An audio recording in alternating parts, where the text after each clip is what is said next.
Hablemos con Peláez. Siempre con personajes inspiradores y con historias únicas. En esta ocasión hemos contactado al abogado del expresidente de la compañía Ocol, quien salió de la empresa hace algunos meses. El abogado y su cliente tienen una seria denuncia que van a hacer aquí en Hablemos con Peláez. El abogado se llama Diego Henao. Diego, bienvenido. Hablemos con Peláez. Muy buenas tardes, muchas gracias por la invitación. Sí, la salida de Jorge Enrique obedece, por supuesto, a la exigencia de su renuncia por parte de la presidencia de Ecopetrol. Recordemos que Ocol es una filial, si no la más importante filial de Ecopetrol, pues por supuesto depende de la presidencia de esta. Y fue el señor Ricardo Roa quien exigió su renuncia. Bueno, esa salida, esa renuncia generó muchos cuestionamientos porque recuerdo que cuando el señor Rojas ya no era presidente de Ocol, empezaron a salir publicaciones en medios de comunicación de diferente índole. Recordemos un poco cuál fue ese escenario. Em, hay que echar un poco para atrás. Luis Enrique venía ejerciendo la presidencia de Ocol de una manera técnica. Luis Enrique tiene una de las hojas de vida más calificadas del sector petrolero y venía entregando unos resultados óptimos para la compañía. Y de pronto le empiezan a hacer unas exigencias frente a algunos contratos específicos que Luis Enrique consideró que no eran éticos, ni viables, ni iban en pro de la compañía que dirigía y, por supuesto, se abstuvo de adelantar esos contratos y, por supuesto, puso su voz de protesta frente a ellos y eso fue lo que desencadenó la renuncia, la exigencia de su renuncia. Vienen unos comunicados de prensa emitidos por la empresa Ocol ya después de su salida, en la que se indica ciertas irregularidades e investigaciones éticas que se estaban adelantando contra Luis Enrique. Nosotros, por supuesto, hicimos lo propio, ya investigamos de esas investigaciones, investigaciones que no existen y que todas esas circunstancias que se planteaban allí no se dieron, eran falsas. Entonces, pues, por supuesto, también hubo un cruce de comunicados y lo cual desembocó, por supuesto, luego en la judicialización de este asunto, que ya se encuentra en Fiscalía, por supuesto, el caso que todos conocen en Fiscalía General de la Nación. Bueno, en las últimas semanas se conocieron los resultados financieros de la primera parte del año 2026 de Ocol y entiendo que el señor Rojas ha publicado un comunicado explicando un poco esa caída de producción y caída en números, porque la verdad la compañía a este año se ve que tiene una salud financiera diferente. Expliquemos un poco esas opiniones del señor Rojas y por qué se dan. La, la gestión que adelantaba Luis Enrique Rojas al frente de Ocol la tenía en una producción estimada de 39.000 barriles día. Esa producción, luego de su salida y la llegada de la nueva administración, cayó alrededor de 9.000 barriles día y estamos hablando que hoy está en 30 o 31.000 barriles día. Y esa caída, pues por supuesto que es muy sensible.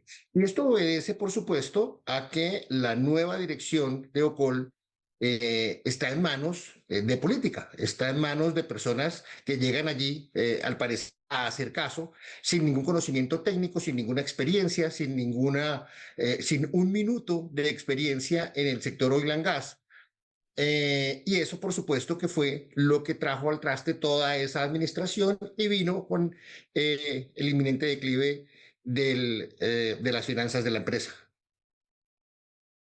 Pero en términos generales, para las personas que no somos expertas en esa industria, ¿por qué una caída tan grande en producción? Estas compañías petroleras trabajan a largo plazo y con proyectos a varios años.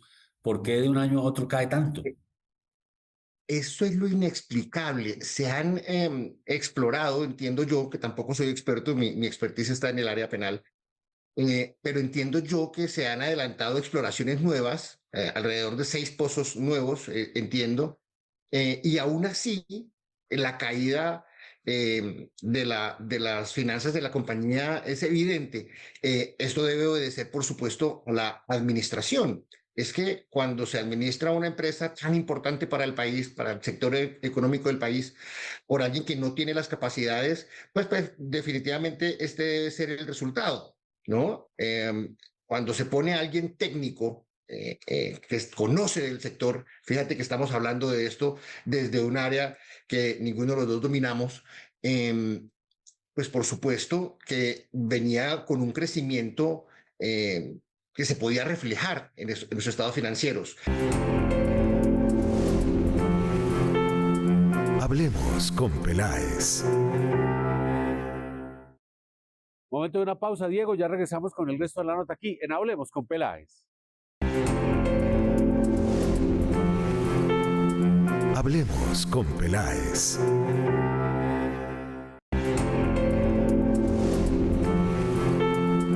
Hablemos con Peláez. Y el resto de la denuncia con el abogado Diego Henao. Él defiende al expresidente de Ocol, el señor Luis Enrique Rojas. Aquí, en Hablemos con Peláez, continuamos con la denuncia. Desde un área que ninguno de los dos dominamos, pues por supuesto que venía con un crecimiento que se podía reflejar en los estados financieros. Estoy hablando de una producción de 39.000 barriles día, que cayó a 30.000 barriles día a hoy. Eso, pues, por supuesto que no tiene otra explicación que la administración, la presidencia de Ocol se le entregó a una persona sin ningún requisito, sin ninguna experiencia en el manejo de este sector, de este rubro. Cuando un funcionario de alto nivel sale de una compañía o le piden la renuncia, previamente, por lo general, le hacen un proceso de descargo, le hacen alguna entrevista, un debido proceso, como dicen ustedes los abogados. Entiendo que en el caso de su defendido eso no fue así. Cuéntenos la historia antes de la salida, si alguna parte de lo que es el tema laboral se cumplió. No, no, no, no. Había un afán importante en buscar su salida. Eso es evidente. De hecho, Luis Enrique logró dar nulidad a una de las reuniones de junta directiva que daban con su salida y él trató de dar la pelea para quedarse, trató de dar la pelea para demostrar que los resultados de su gestión meritaban continuar al frente de la compañía y que las razones por las cuales estaba buscando su salida pues eran por precisamente mantener la línea ética de la dirección de Ocol. Eso, por supuesto, lo puso muy mal. Él siempre ha venido de cargos directivos en otras compañías. De hecho, dejó una dirección de una compañía en Estados Unidos para asumir la presidencia de Ocol con todo lo que eso significa. Y no solamente salen de Luis Enrique, sino de todo el staff directivo que hacía parte de la administración que él encabezaba. Entonces aquí lo que se evidenció era un afán inminente por su salida, por sacarlo de la presidencia y poder poner ahí a alguien que pudiera hacer caso, sin cuestionamientos. No hubo descargos, no hubo ningún proceso, simplemente se le exigió, por eso es que no fue despedido, a él se le exige la renuncia y obviamente con unos constreñimientos y con una persecución brutal que dio al traste con esto y por supuesto que terminó con que Luis Enrique accediera a presentar su renuncia. Pero, abogado Henao, de lo poco que yo conozco del derecho laboral y el Código Sustantivo de Trabajo, una persona que no se le hace descargos ni un debido proceso y se le exige la renuncia, perfectamente en unos años puede demandar ante el Ministerio de Trabajo o ante la misma compañía una reclamación de salarios caídos. ¿Esto es correcto? Sí, sí, sí, y de hecho es un escenario que Luis Enrique no descarta. Por ahora está concentrado en el proceso judicial por la vía penal. Acuérdense que él fue víctima de seguimientos y fuera de eso le hicieron un atentado que está documentado y está presentado también en fiscalía, llamadas amenazantes, una situación que le generó un estrés terrible y que definitivamente era la única vía para salir de esto era la renuncia. Tanto así que renunció y paró la persecución. La persecución siguió más bien por vías de daño reputacional y etcétera. Pero no hubo ningún tipo de descargo, no se le llamó a rendir un informe. El informe que reposa en el estado financiero de Ocol, que es el de una muy buena administración que la llevaba, por supuesto, ascendente, y la exigencia de su salida salió y hasta ahí llegamos. No se descarta esa vía, por supuesto, de la justicia laboral. Hablemos ahora del caso de Ricardo Roa, que actualmente se encuentra en vacaciones y licencia no remunerada en Ecopetrol. Él era miembro de la Junta de Ocol y entiendo que la Fiscalía General de la Nación en marzo se llamó al señor Rojas como testigo de los casos que van contra el señor Roa. ¿Eso es correcto?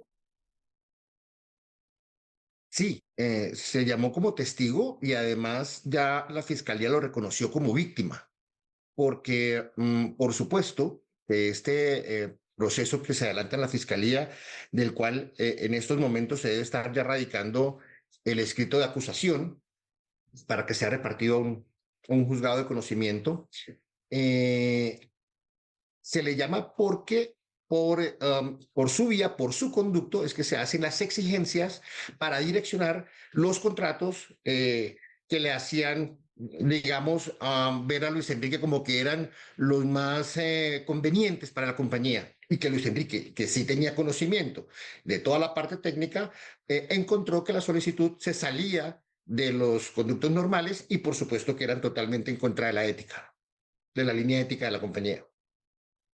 En su experiencia, abogado, este proceso, ¿cuánto tiempo puede demorarse en la fiscalía? Porque aquí en Colombia, pues cada proceso tiene su propia vida y entiendo que en el caso de su defendido, pues los hechos son recientes, ¿no? Las amenazas que él dice del año 2024, 2025, pero estamos en un proceso que comenzó realmente a tomar forma en marzo de este año.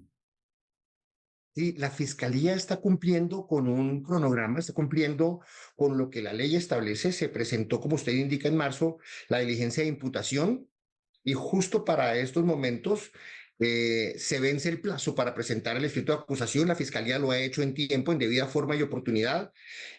Un escrito de acusación robusto, amparado, por supuesto, y soportado, por supuesto, en las pruebas que conducen a demostrar la responsabilidad de Ricardo Roa en estos hechos y estamos esperando que, siguiendo ese cronograma, no deba durar más de lo que viene ahora en la etapa ya de juzgamiento, ¿no? Vienen las diligencias de acusación, la audiencia preparatoria y el juicio oral, que debe tardarse no más de año, un año, le estimo yo, de acuerdo con la complejidad del caso, por supuesto, y por supuesto que el señor Ricardo Roa ejercerá su derecho a la defensa, y en ese derecho a la defensa, pues por supuesto que entendemos que los tiempos se pueden mover un poquito.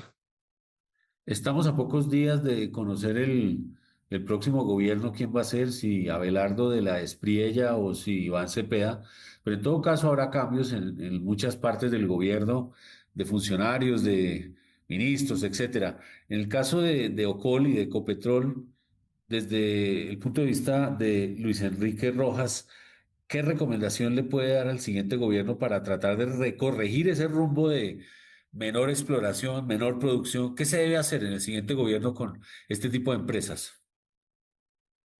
Morena, lo que siempre se había hecho y Jorge Enrique siempre lo ha recomendado y en cuanta oportunidad tiene lo hace para este tipo de recomendaciones. Personas técnicas en los cargos directivos, personas que conozcan del sector, personas que tengan una trayectoria, que lleven una vida dedicada a esto, que sepan que en cuanto a la exploración y la explotación de los hidrocarburos en Colombia depende gran parte de nuestra economía y que por supuesto deben hacer un trabajo concienzudo, que se sepa de lo que están trabajando y no llegar personas por amiguismo con una hoja de vida que no tenga nada que ver con el sector, que es lo que ha venido pasando, ¿no? Incluso me atrevo a decirlo también del señor Ricardo Roa en la dirección de Ecopetrol y como el señor Parra, creo que es su apellido, en la dirección actual de Ocol. Personas que no han tenido jamás un minuto de experiencia en el sector oil and gas ni energético. Creo que el señor Roa fue alguna vez directivo de la empresa de eléctrica de Bogotá. Entiendo que es por ahí la cosa. Eh, pero no tienen un minuto de experiencia en el sector petrolero. La adquirieron después de entrar a las empresas y a través de lo que fueron haciendo. Y eso es lo que determina y eso es lo que lleva a lo que se refleja hoy en sus estados financieros. Entonces, personas técnicas, personas que conozcan, personas con hojas de vida, con reconocimiento en el sector, personas que se respeten en el sector entre ellos mismos, que tengan un reconocimiento dentro de sus colegas, etcétera, que lleguen allí a hacer lo que corresponde. Abogado, muchas gracias. Un saludo a su cliente. Les habló Jorge Hernán Peláez. Todas las notas las pueden ver en nuestra página canal1.com.co. Los espero el próximo sábado aquí en otra sesión más de Hablemos con Peláez. Sigan con la programación de nuestro canal y feliz fin de semana para todos.